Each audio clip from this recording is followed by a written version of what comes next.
ঘড়িতে কিন্তু তখনও ইফতারির সময় বেশ কিছুটা সময় ছিল, আর আমি ভাবছিলাম ইফতারির আগে আগে যেন যেতে পারি, পৌঁছতে পারি ঢাকা।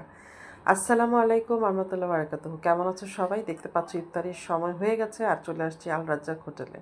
তো এর আগে কিন্তু আমি অনেক আগে, দীর্ঘ অনেক বছর আগে আমি এখানে খেয়েছি। তো খাওয়ার পরও সেখান থেকে যে আমার একটা অনুভূতি ছিল, সেটা আজকে সম্পূর্ণভাবে নষ্ট হয়ে গেছে। তো অনেকের মনে প্রশ্ন জাগতে পারে যে কেন এই জিনিসটা নষ্ট হয়ে গেল। হ্যাঁ, নষ্ট হওয়ার কারণ আছে। আমরা এখানে আসছি সবাই খেতে ইফতারির সময়, সবাই আসলে এরকমটা হয়, অনেকের রেস্টুরেন্টেই হয়। বাট আজকে যেটা আমি আশা করে এসেছিলাম সেটা সম্পূর্ণ ঠিক তার উল্টো। তো এখানে কিন্তু দেখতে পাচ্ছ অনেক রকমের খাবার, কিন্তু আমি কিন্তু প্রথমে যাওয়ার পর খাবারগুলো দেখার আগে আমি বসার জন্য একটু জায়গা খুঁজছিলাম। তো সেখানে এতটা পরিমাণে ভিড় ছিল কি বলবো। এখানে কিন্তু টেবিলও শেয়ার করতে হয়েছে। দেখতে পাচ্ছ তোমরা, এখানে কিন্তু টেবিল বুক হয়ে গেছে এবং যার যার খাবার সে ঠিকই নিয়ে নিয়ে খাচ্ছে।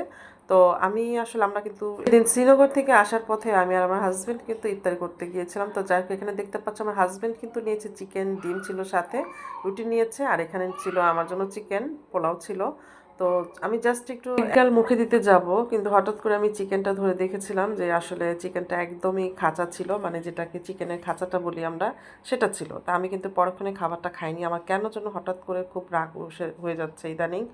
তো খাবারটা দেখে আমার প্রচণ্ড খারাপ লেগেছিলো। যে খাবারের প্লেটটা দেখেছো সেটার দাম ছিল 300 টাকা। তো আমি কিন্তু খাবারটা খাইনি, রেখে দিয়ে উঠে গিয়েছি। তবে আমার হাজব্যান্ড কিন্তু অনেক রিকোয়েস্ট করেছে খাওয়ার জন্য। আমি বলেছি আমি একবারে বাসায় যেয়ে খাবো।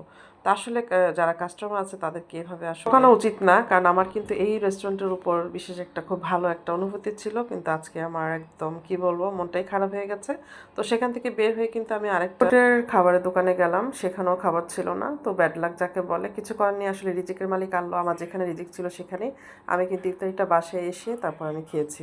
তো আলহামদুলিল্লাহ, ঠিক যেখানে আছে সেখানে তো অবশ্যই যাব। এই পর্যন্তই, সবাইকে আল্লাহ হাফেজ।